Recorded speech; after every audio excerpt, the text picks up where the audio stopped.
على الباطل فيدمغه فإذا هو زاهق وَلَكُمُ الْوَيْلُ مِمَّا تَصِفُونَ. السلام علیکم ورحمۃ اللہ وبرکاتہ. ان الحمد للہ نحمده ونستعینه ونستغفره ونؤمن به ونتوکل علیہ ونعوذ باللہ من شرور انفسنا ومن سیئات اعمالنا من يهده الله فلا مضل له ومن يضلل فلا هادي له وأشهد أن لا إله إلا الله وحده لا شريك له وأشهد أن محمدا عبده ورسوله أما بعد فإن خير الحديث كتاب الله وخير الهدي هدي محمد صلى الله عليه وسلم وشر الأمور محدثاتها وكل محدثة بدعة وكل بدعة ضلالة وكل ضلالة في النار. أعوذ بالله السميع العليم من الشيطان الرجيم من همزه ونفخه ونفسه. بسم الله الرحمن الرحيم. هن لباس لكم وأنتم لباس لهن. محترم سامعین، اللہ رب العالمین کا یہ بہت بڑا کرم ہے کہ اس نے ہمیں اور آپ کو اس مقام پر اکٹھا ہونے کا شرف بخشا. یہ مقام، یہ جگہ وہ جگہ ہے جس کے بارے میں سرور کونین رسول ثقلین جناب محمد الرسول اللہ صلی اللہ علیہ وسلم کا ارشاد گرامی ہے کہ ایسی دینی مجالس کے اندر جو حضرات شریک ہوتے ہیں، شرکت فرماتے ہیں، اللہ رب العالمین کی طرف سے سکونت ان کے اوپر نازل ہوتی ہے اور رب العالمین کے نورانی فرشتے انہیں گھیرے رہتے ہیں. جب تک وہ ان مجلسوں میں رہتے ہیں دنیا جہان کی تمام بلاؤں اور مصیبتوں سے وہ محفوظ رہتے ہیں جب تک وہ اس میں حاضر رہتے ہیں. حتیٰ کہ اگر کوئی گزرنے والا راہگیر اگر دور سے کھڑا ہو کر کے بھی اس مجلس میں تھوڑی دیر کے لیے شریک ہو جاتا ہے تو اس کی بھی بخشش کا وعدہ اللہ رب العالمین اپنے فرشتوں کے بیچ میں فرما دیتا ہے. محترم بھائیوں اور اسلامی خواتین، پردہ نشین ماں اور بہنوں، آج آپ حضرات کے بیچ میں میں نے جس موضوع کا انتخاب فرمایا ہے وہ موضوع بڑا حساس اور نازک ترین موضوع ہے، اس اعتبار سے کہ ہم زندگی کی جو گاڑی ہے، زندگی کا جو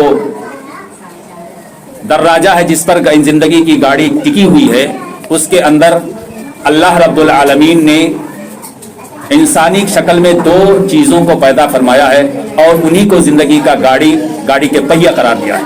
اگر ان میں سے ایک گاڑی کا ایک پہیہ خراب ہو جائے تو گاڑی چل نہیں سکتی ہے.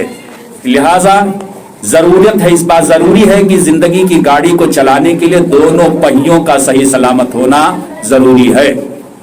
اس حساب سے اگر یہ کہا جائے تو یہ بات بری نہ ہوگی، بیجا نہ ہوگا کہ زندگی کو صحیح روش پر قائم دائم رکھنے کے لیے عورت کے مرد کے ساتھ ساتھ عورت کا بھی سہیوگ اور اس کی امداد ضروری ہے. اسی لیے علامہ اقبال نے یہ بات کہی تھی کہ وجود زن سے ہے تصویر کائنات میں رنگ، اسی کے سوز سے ہے زندگی کا، اسی کے ساتھ سے ہے زندگی کا سوز دروں. بالکل حقیقت ہے. آج میں آپ حضرات کے سامنے جو موضوع لے کر کے آیا ہوں وہ انہی صنف نازک کے اوپر کیا کہتے ہیں مشتمل ہے. اللہ رب العالمین نے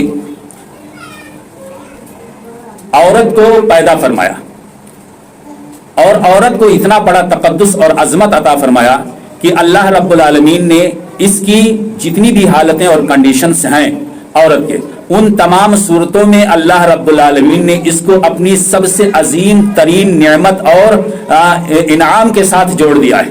اللہ رب العالمین نے اس عورت کو پیدا فرمایا تو اس کو اتنی عظمت دی اور اس کو اتنی بلندی پر فائز فرمایا کہ اس کا کہیں بھی پورے قرآن حکیم کے اندر 30 پارہ آپ پڑھ جائیے، کہیں بھی کسی بھی عورت کا نام تذکرہ اس کے نام سے نہیں کیا گیا سوائے صرف ایک عورت کے. قرآن کے 300 پارے آپ پڑھ لیجئے، گواہ ہے قرآن اس بات کا کہ آپ 300 پارے پڑھنے کے بعد اس نتیجے پر پہنچیں گے کہ اللہ رب العالمین کی غیرت اس بات کو گوارا نہیں کرتی کہ عورت جو شرم و حیا کا پیکر ہے، جو وجوہ جو حیا کا مظہر ہے، اس کا نام برسر بازار لیا جائے. اور یہی چیز عربوں کے اندر مروج تھی، عرب کبھی بھی کسی بھی خاتون کا نام برسر بازار نہیں لیا کرتے تھے. حتیٰ کہ اللہ رب العالمین نے قرآن حکیم کے اندر بہت ساری عورتوں کا تذکرہ فرمایا ہے. اس میں نیک عورتوں کا بھی تذکرہ ہے اور بدکار عورتوں کا بھی تذکرہ کیا ہے، لیکن کہیں بھی کسی بھی مقام پر رب ذوالجلال والاکرام نے عورت کا نام لے کر تذکرہ نہیں فرمایا۔ کیا یہ اس کی تقدس کے لیے کم ہے یا یہ اس کی تقدس نہیں تو اور کیا ہے؟ اللہ رب العالمین نے جب بھی قرآن حکیم میں کسی عورت کے بارے میں فرمایا، جیسے حضرت موسیٰ علیہ السلام کی والدہ کا تذکرہ ہوا تو اللہ رب العالمین نے ام موسیٰ کہا اور فرمایا فَأَصْبَحَ أُمُّ مُوسَىٰ فَارِغًا، فَأَصْبَحَ فُؤَادُ أُمِّ مُوسَىٰ فَارِغًا۔ اللہ رب العالمین نے حضرت موسیٰ علیہ السلام کی والدہ کا نام نہیں لیا۔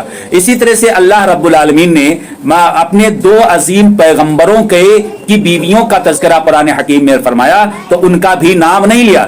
امرات نوح و امرات لوط کا نام کے الفاظ استعمال فرمائے کہ نوح کی بیوی اور لوط کی بیوی، ان کا تذکرہ بھی اللہ رب العالمین نے کیا تو وہاں بھی اس عورت کا نام نہیں لیا۔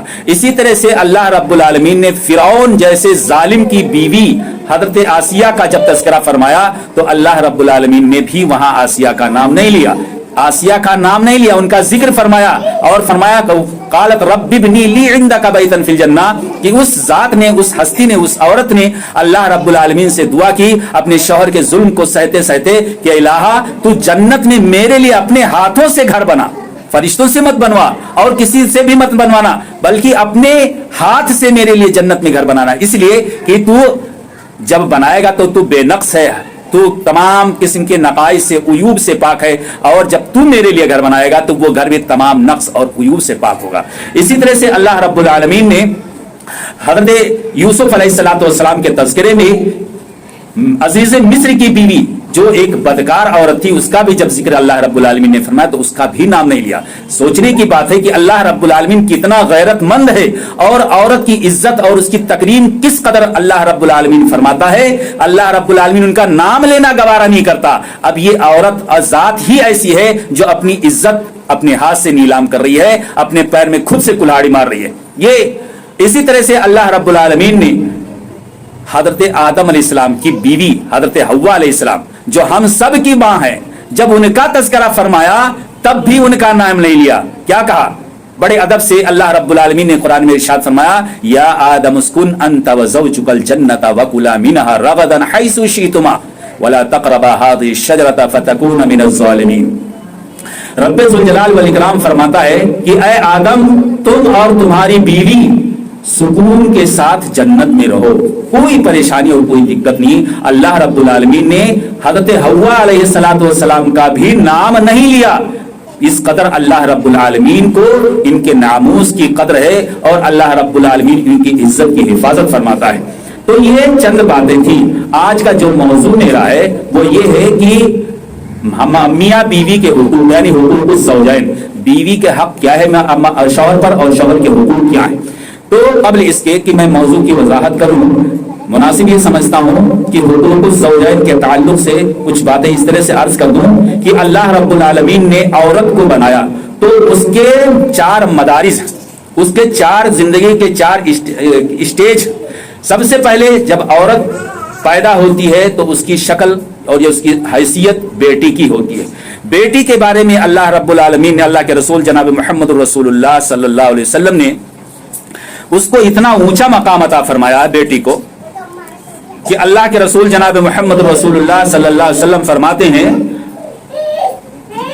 سمعت رسول اللہ صلی اللہ علیہ وسلم یقول من کان له ثلاث بنات فصبر علیہن وأطعمهن وسقاهن وكساهن من جدته كن له حجابا من النار يوم القيامة رواه ابن ماجہ فی کتاب الادب۔ اللہ کے رسول جناب محمد رسول اللہ کی ایک حدیث ہے، اللہ کے رسول فرماتے ہیں بیٹی کے تعلق سے اس کی عظمت کا اظہار فرماتے ہوئے اور اس کی عظمت کو بتلاتے ہوئے یہ فرمایا کہ جس آدمی کے پاس تین بیٹیاں ہوں جس آدمی کے پاس، اور وہ ان بیٹیوں کی تخلیق پر، ان کی پیدائش پر صبر سے کام لے، یعنی ناک بھونج نہ چڑھائے، اس کو برا نہ لگے، ان کو وہ بوجھ نہ لگے، ان کی پیدائش اس کو گنا نہ گزرے، اس کو آر نہ محسوس ہو، وہ صبر کرے۔ فصبر علیہن وسقا وأطعمهن، اور پھر ان کی نگہداشت کرے، کھانے پینے کا انتظام کرے، ان کے جسمانی ترقی کے لیے کوشاں ہو، یعنی ان کے لیے کھانے پینے کا انتظام کرے۔